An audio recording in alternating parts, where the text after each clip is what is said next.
नमस्कार सांग माने मु स्मिता आपण मानकु स्वागत करुछि आम चैनल को आउ एक नुआ कहानी सहित। कहानीटी हेउछि घर पाख सौदा दुकानी सह खराब संपर्क रखी वर्तमान पश्चाताप करुछि। तो सांग माने आउ विलंब न करी चलंतु आरंभ करिबा आजिर आमर ही कहानीटी। कहानीटी आरंभ हुए 52 सहर 53 गली कटक सहररू। कटकर एक छोट अंचल रे दीपिका नामक एक स्त्रीलोक रहे।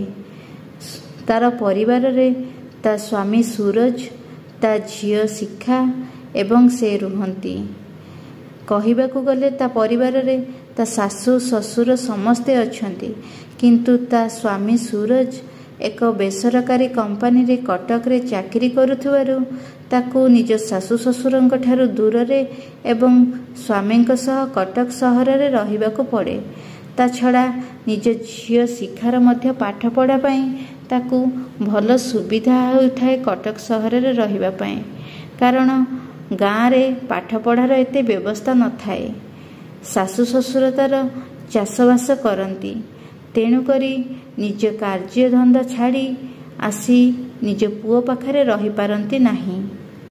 ता छड़ा सूरजर बापा घर अत्यंत छोटिया गाँटीए होइथिबारु सेठारे साधारण सुविधा सुजोग न थाए।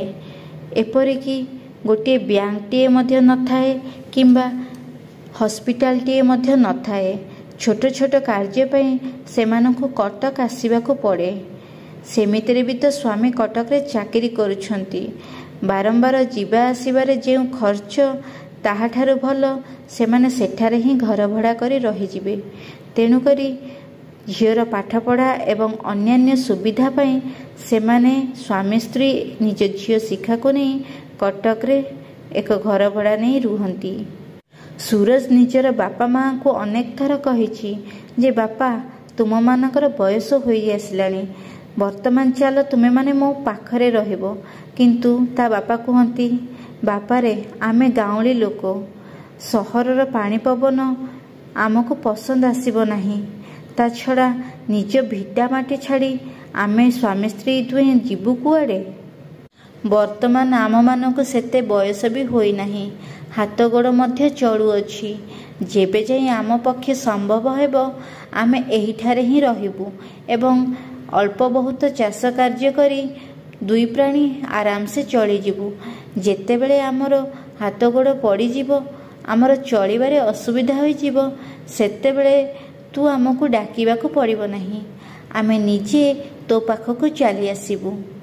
सेबे जाई आमको सेठाकू जीवाकू जमारू कहना, कारण एही गाँर पानी पवन रे जो ममता अछि, जो आपणत्व अछि, ताहा कौन सेही सहरर पानी पवनरू मिलिबो? आम पाई एही गाँ ही स्वर्ग। आम चाष जमी माँ एवं एही आमर भंगा कुड़िया घरटा ही आमर सबु किछि। तू जमा व्यस्त हुओ नाही, आमे माने एठारे बहुत खुशी रे अछु। जदिबा किछि असुविधा हबो, तो परिका पुओटिए तो अछि आमर, आउ बा कौन असुविधा हबो? जहा भी दरकार आमे तते तुरंत जणाई देबु। तू आम कथा जमा व्यस्त हुओ नाही। बहु एवं नातुणीर ध्यान रख एवं निज काम रे मनोयोग दियो। एहा सुनिबा परे सूरज राव उपाय बा कौन? से स्त्री को नहीं रुहे कटक सहर रे। सूरज निजर स्वामी एवं बापा हेबार दायित्व ठीक भावे तुलाउ थाए।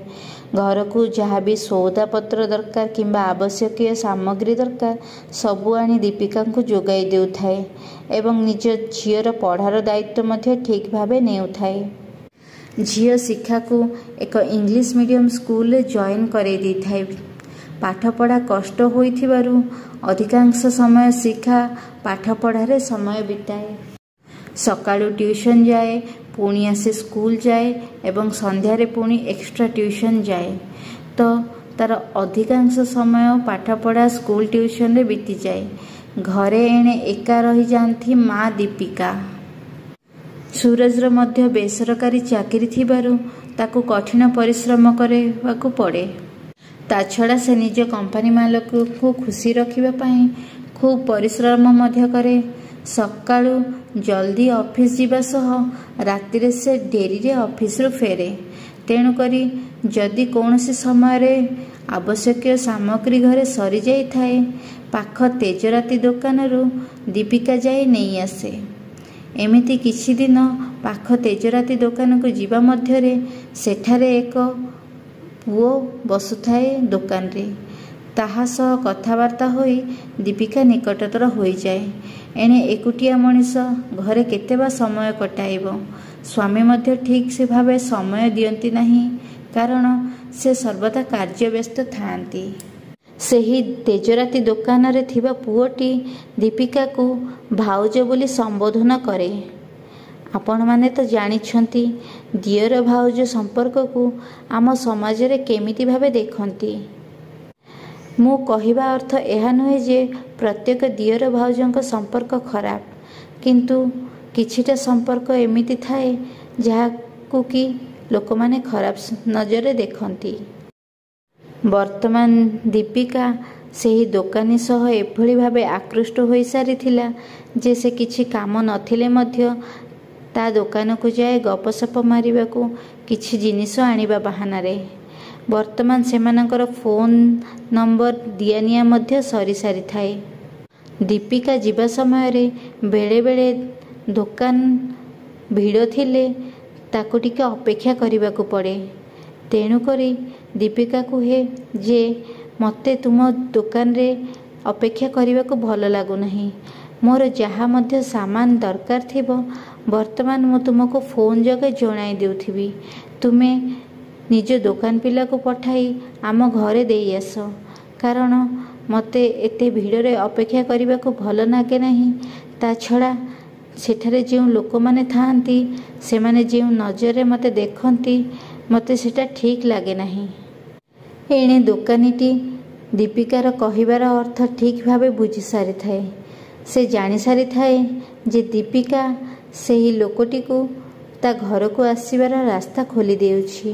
ତେଣୁକରି ସେ ମଧ୍ୟ ଦୀପିକାର କଥାରେ ରାଜି ହୋଇଯାଏ।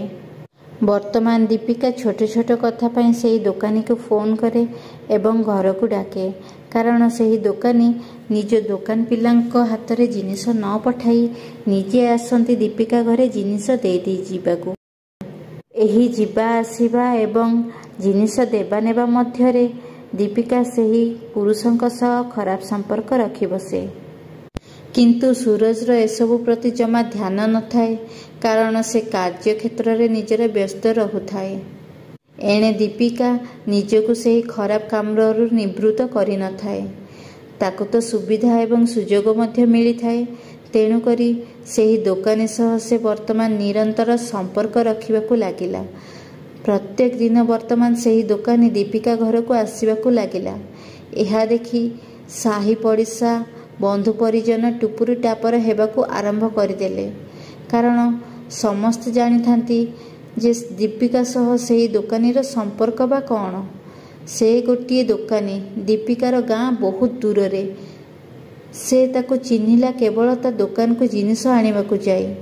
ସେହି ଦୋକାନୀର କାମ ବା କ'ଣ ଦୀପିକା ଘରେ? ସେ ପ୍ରତ୍ୟେକ ଦିନ କ'ଣ ପାଇଁ ଦୀପିକା ଘରକୁ ଆସେ?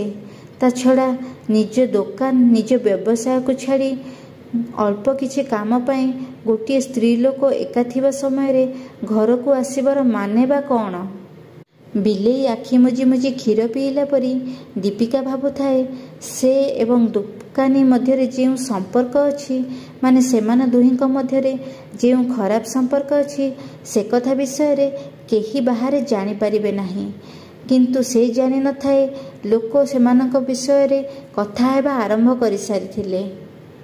ବର୍ତ୍ତମାନ ସାହି ପଡ଼ିଶା ସୁରଜକୁ ମଧ୍ୟ ଏହି ବିଷୟରେ ଅବଗତ କରାଇ ଦେବାଟା ଠିକ୍ ବୁଝିଲେ ଏବଂ ଗୋଟିଏ ଦିନ କିଛି କଲୋନୀର ଲୋକ ସୁରଜକୁ ଡକାଇ ନିଜର ସ୍ତ୍ରୀର ପ୍ରତ୍ୟେକ କଳା କର୍ତ୍ତୃତ୍ୱ ବିଷୟରେ ତାକୁ ଜଣାନ୍ତି। କିନ୍ତୁ ସେ ସେମାନଙ୍କ ଆଗରେ ନିଜ ସ୍ତ୍ରୀର ମାନ ତଳକୁ ପକାଇବାକୁ ଚାହୁଁନଥାଏ। ତେଣୁକରି ସେ କହିଦିଏ ଯେ ନା ନା, ସେ ଆମ ଗାଁ ପାଖ ଚିହ୍ନା ଲୋକ। ମୁଁ ତାଙ୍କୁ କହିଦେଇଥାଏ ଯେ ଦୀପିକା ଯେହେତୁ ଏହି ସହରରେ ନୂଆ, କିଛି ଆବଶ୍ୟକ ପଡ଼ିଲେ ଟିକେ ସାହାଯ୍ୟ କରିଦେବାକୁ ଏବଂ ସୁବିଧା ଅସୁବିଧାରେ ଘର ଆଡ଼େ ଯାଇ ବୁଲି ଆସିବାକୁ। କାରଣ ମୁଁ ତ ଦିନସାରା କାର୍ଯ୍ୟ ବ୍ୟସ୍ତ ରୁହେ। ସ୍ତ୍ରୀଟି ଘରେ ଏକୁଟିଆ ରହୁଛି। ନୂଆ ଜାଗା, ନୂଆ ଲୋକ, ଯଦି ହୁଏତ କିଛି ଅସୁବିଧା ହୋଇଯିବ, ତେଣୁକରି ମଝିରେ ମଝିରେ ଟିକେ ବୁଲି ଆସିବାକୁ। ଏହା ଶୁଣିବା ପରେ କଲୋନୀର ପୁରୁଷମାନେ କୁହନ୍ତି, ତୁମେ ଯାହା କୁହ ସୁରଜ ବାବୁ, କିନ୍ତୁ ଆମକୁ ଏସବୁ ଭଲ ଲାଗୁନାହିଁ। ଆମ କଲୋନୀରେ ଛୁଆ ପିଲା ଏବଂ ପରିବାରଧାରୀ ଲୋକମାନେ ରୁହନ୍ତି। ସେମାନଙ୍କ ଉପରେ ଏହାର ଖରାପ ପ୍ରଭାବ ପଡ଼ୁଛି। ଯଦି ହୋଇପାରିବ ତୁମ ସ୍ତ୍ରୀକୁ ତୁମେ ଟିକେ ଆକଟ କରିନିଅ, ନଚେତ୍ ପରିସ୍ଥିତି ଏମିତି ହୋଇଯିବ ଯେ ତୁମକୁ ଆମ କଲୋନୀରୁ ବାହାର କରିବାକୁ ପଡ଼ିବ। ଏହା ଶୁଣି ସୁରଜ କୁହେ, ଆପଣମାନେ ଅଯଥାରେ ବ୍ୟସ୍ତ ହେଉଛନ୍ତି ଏବଂ ସନ୍ଦେହ କରୁଛନ୍ତି। ସେହି ପୁରୁଷଙ୍କ ସହ ମୋ ସ୍ତ୍ରୀର କୌଣସି ମଧ୍ୟ ସେମିତି ସମ୍ପର୍କ ନାହିଁ ଯାହା ଆପଣମାନେ ଭାବୁଛନ୍ତି। ସେ କେବଳ ଆମ ଗାଁ ପାଖ ଚିହ୍ନା ଦୋକାନୀ। କେବଳ କିଛି ସାହାଯ୍ୟ ଉଦ୍ଦେଶ୍ୟରେ ଏବଂ ସହାୟତା କରିବା ଉଦ୍ଦେଶ୍ୟରେ ଆମ ଘରକୁ ଯିବା ଆସିବା କରନ୍ତି। ଏହା କହି ସୁରଜ ଘରକୁ ଚାଲିଯାଏ। କଲୋନୀ ପୁରୁଷମାନଙ୍କୁ ସିନା ସୁରଜ ଏହିଭଳି ଭାବେ କହିଦେଇଥାଏ, କିନ୍ତୁ ତା ମନରେ ସେହି କଥା ହିଁ ଚାଲିଥାଏ ଯାହା ସେମାନେ କୁହନ୍ତି, ଯେ ସେହି ଦୋକାନୀର ନା ଚିହ୍ନା ନା ପରିଚୟ ତା ସ୍ତ୍ରୀ ସହ। ସେ ପ୍ରତ୍ୟେକ ଦିନ ତାଙ୍କ ଘରକୁ କ'ଣ ପାଇଁ ଆସନ୍ତି? ଏହା ଯାଇ ସେ ନିଜ ସ୍ତ୍ରୀକୁ ରୋକଠୋକ ପଚାରି ଦିଏ। ସେହି ସମୟରେ ଦୀପିକା ପ୍ରଥମେ ତ ଟିକିଏ ଶଙ୍କା କରେ ଏବଂ ଡରିଯାଏ, କିନ୍ତୁ କିଛି ସମୟ ପରେ ସେ ସୁରଜକୁ ଉତ୍ତରରେ କୁହେ ଯେ, ଆରେ ନା ନା, କିଛିଟା ଆବଶ୍ୟକ ସାମଗ୍ରୀ ସରିଯାଇଥିଲା ଏବଂ ମୋର ଗୋଡ଼ଟା ମାଡ଼ ହୋଇଯାଇଛି, ତେଣୁକରି ମୁଁ ଯାଇପାରୁନାହିଁ ବାହାରକୁ।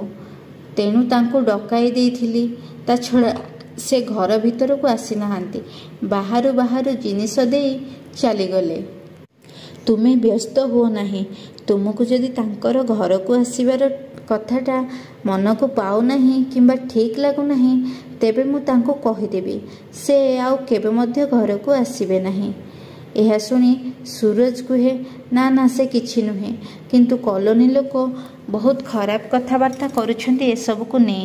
ତେଣୁକରି ତୁମକୁ ଆଗକୁ ଟିକେ ସତର୍କ ହୋଇ ରହିବାକୁ ପଡ଼ିବ ଏବଂ ତାଙ୍କୁ ଆମ ଘରକୁ ଆସିବାକୁ ଏବଂ ମିଳାମିଶା କରିବାକୁ ଟିକେ କମ୍ କରିଦେବାକୁ ପଡ଼ିବ।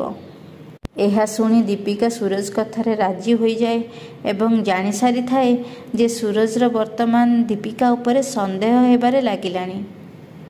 ଇତିମଧ୍ୟରେ ଅନେକ ଦିନ ବିତି ସାରିଥାଏ। ହଠାତ୍ ଦିନେ ଦୀପିକାର ଦେହ ଅସୁସ୍ଥ ହେଲା ଭଳି ଲାଗିଲା। ସେ ଦିନସାରା ଶୋଇ ରହିଲା। ଦେହ ଦରଜ କରୁଥାଏ, ଖାଇବାକୁ କିଛି ଇଚ୍ଛା ହେଉନଥାଏ ଏବଂ ମୁଣ୍ଡ ବୁଲାଉଥାଏ। ତେଣେ ସେ ଯାଇ ହସ୍ପିଟାଲରେ ଚିକିତ୍ସା କରିବା ବେଳେ ଜଣାପଡ଼ିଲା ଯେ ସେ ବର୍ତ୍ତମାନ ଗର୍ଭବତୀ ଅଛି। ଏହା ଶୁଣି କୌଣସି ମଧ୍ୟ ସ୍ତ୍ରୀ ଲୋକ ଖୁସି ହୋଇଯିବ, କାରଣ ମାତୃତ୍ୱ ଏମିତି ଏକ ଜିନିଷ ଯେଉଁଥିପାଇଁ ସମସ୍ତ ସ୍ତ୍ରୀ ଲୋକ ଅପେକ୍ଷା କରି ରହିଥାନ୍ତି। ନାରୀର ଜୀବନର ସମ୍ପୂର୍ଣ୍ଣତ୍ୱ ସେହି ଗୋଟିଏ ଜିନିଷରୁ ହିଁ ମିଳିଥାଏ। କିନ୍ତୁ ଦୀପିକା ନିଜର ମାତୃତ୍ୱ କଥା ଶୁଣି ଜମାରୁ ମଧ୍ୟ ଖୁସି ନଥିଲା। ତା ମନରେ ଚିନ୍ତା ଏବଂ ବିସ୍ତାପନା ଭରି ଯାଇଥାଏ, କାରଣ ସେ ଜାଣିଥାଏ ତା ସ୍ୱାମୀ ସୁରଜ ସହ ତାର ସେମିତି କୌଣସି ସମ୍ପର୍କ ନାହିଁ ଯେଉଁଥିପାଇଁ କି ସେ ଗର୍ଭବତୀ ହୋଇଛି। ସେସବୁ ତ ପରର କଥା, କିନ୍ତୁ ବର୍ତ୍ତମାନ ସେ ଏହି ନିରାଟ ସତ୍ୟ କଥା ନିଜ ସ୍ୱାମୀଙ୍କ ଆଗରେ କିଭଳି ଭାବେ ପ୍ରକାଶ କରିବ? କାରଣ ସେ ଏବଂ ତା ସ୍ୱାମୀ ବହୁତ ଭଲ ଭାବେ ଜାଣିଥାନ୍ତି ଯେ ତାଙ୍କ ସ୍ୱାମୀ ସ୍ତ୍ରୀ ମଧ୍ୟରେ ସେମିତି କିଛି ମଧ୍ୟ ସମ୍ପର୍କ ନାହିଁ। ଏଇ କିଛି ମାସ ହେଲା ତା ସ୍ୱାମୀ ନିଜର ଅଫିସ କାର୍ଯ୍ୟରେ ଏତେ ବ୍ୟସ୍ତ ରହୁଛନ୍ତି ଏବଂ ଏତେ ରାତିରେ ଘରକୁ ଫେରୁଛନ୍ତି। ଘରକୁ ଫେରିବା ପରେ ମଧ୍ୟ ସେ ଖାଇ ପିଇ ଶୋଇଯାଉଛନ୍ତି। ସ୍ୱାମୀ ସ୍ତ୍ରୀର ଯେଉଁ ସମ୍ପର୍କ ଫଳରେ ଗୋଟିଏ ସ୍ତ୍ରୀ ଗର୍ଭବତୀ ହୁଏ, ସେହିଭଳି କିଛି ସମ୍ପର୍କ ମଧ୍ୟ କିଛି ମାସ ହେଲା ସେମାନଙ୍କ ମଧ୍ୟରେ ନାହିଁ। ଯଦି ସୁରଜ ତାର ଗର୍ଭବତୀ ହେବା କଥା ଜାଣନ୍ତି, ତ ସେ ନିଶ୍ଚିତ ହୋଇଯିବେ ଯେ ଏହି ଛୁଆ ସୁରଜର ନୁହେଁ ବୋଲି। ଦୀପିକାର ମୁଣ୍ଡ ଆଉ କିଛି କାମ ଦେଉନଥାଏ। ସେ ସେହିଠାରୁ ତୁରନ୍ତ ଘରକୁ ଫେରିଆସେ ଏବଂ ଘରକୁ ଆସିବା ପରେ ସେହି ଦୋକାନୀକୁ ସେ ଫୋନ୍ ଲଗାଏ ଏବଂ କୁହେ ଯେ ଆମର ଯେଉଁ ପାପ ସମ୍ପର୍କ ଥିଲା ସେଥିପାଇଁ ବର୍ତ୍ତମାନ ମୁଁ ଗର୍ଭବତୀ ଅଛି। ମୋ ସ୍ୱାମୀଙ୍କୁ ଏହି ବିଷୟରେ କିଛି ମଧ୍ୟ ଜଣା ନାହିଁ ଏବଂ ତାଙ୍କର ମୋର ସେମିତି କିଛି ସମ୍ପର୍କ ନାହିଁ ଯେ ମୁଁ ଗର୍ଭବତୀ ହୋଇପାରିବି। ହେଲେ ତୁମେ କୁହ ବର୍ତ୍ତମାନ ଏହି କଥା ମୁଁ ତାଙ୍କ ସାମ୍ନାରେ କେମିତି ବା କହିବି? ତା ଛଡ଼ା କଲୋନୀର ପୁରୁଷମାନେ ପୂର୍ବରୁ ହିଁ ମୋ ସ୍ୱାମୀ ମନରେ ସନ୍ଦେହ ଭରି ସାରିଛନ୍ତି। ବର୍ତ୍ତମାନ ଗର୍ଭବତୀ କଥା ଜାଣିଲେ ସେ ସମ୍ପୂର୍ଣ୍ଣ ରୂପେ ଆମ ଦୁହିଁଙ୍କ ସମ୍ପର୍କ ବିଷୟରେ ଜାଣିଯିବେ। ମୁଁ କ'ଣ କରିବି କିଛି ବୁଝିପାରୁନାହିଁ। ତୁମେ ଯଦି କିଛି ଉପାୟ ଦେଇପାରିବ ତାହେଲେ କୁହ। ଏହା ଶୁଣି ଦୋକାନୀଟି କହିଲା, ଆଚ୍ଛା ଏମିତି କଥା, ତୁମେ ବ୍ୟସ୍ତ ହୁଅ ନାହିଁ, ମୁଁ କିଛି ଚିନ୍ତା କରୁଛି। ବର୍ତ୍ତମାନ ଦୋକାନ ଭିଡ଼ ଅଛି, ମୁଁ ତୁମକୁ ପରେ ଫୋନ୍ କରୁଛି। ଏହା କହି ଦୋକାନୀଟି ଫୋନ୍ କାଟିଦିଏ ଏବଂ ସେହି ଦିନଠାରୁ ନା ଦୀପିକାର ଫୋନ୍ ରିସିଭ୍ କରେ ନା ତାକୁ ଦେଖା କରିବାକୁ ଆସେ।